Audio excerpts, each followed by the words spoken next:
The human brain is a great and proven reference for automated driving.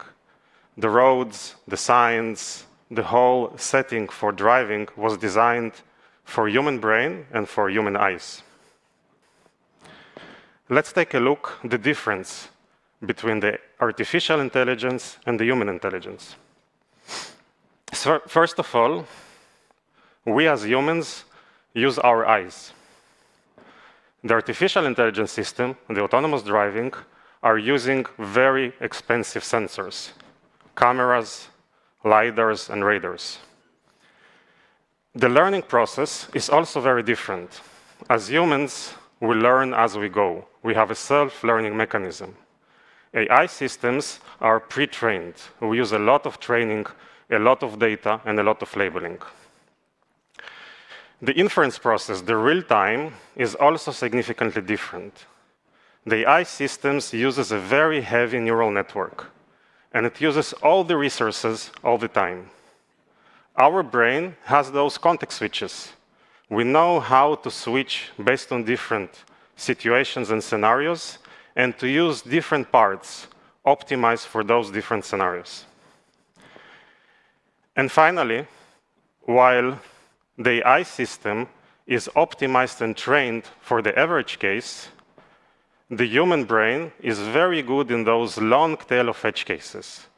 And we manage to deal with those different scenarios, with those complex settings and combinations. So just a few views of how the human brains, what we can learn from the human brain in order to solve these challenges.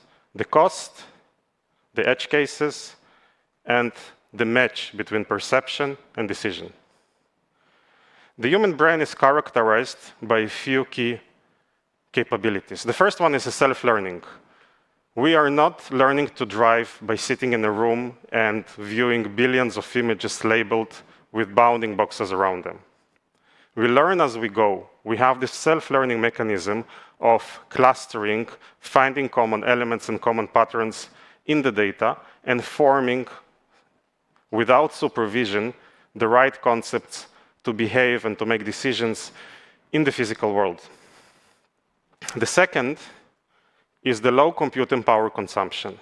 While the brain is an amazing machine, it consumes around 10 watts, so extremely low power. It's also low compute. We have a lot of resources, but we have this adaptive nature of the brain. It finds the right elements for the right scenario, for the right context. And so while there are a lot of computational resources, only a small fraction of these resources is actually being used in real time for a given scenario.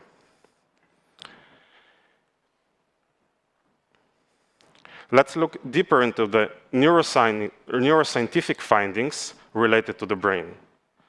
We know through the work of Jeff Hawkins, Marvin Minsky, and many other great people in the neuroscience world that even the human brain doesn't have a single model of the world.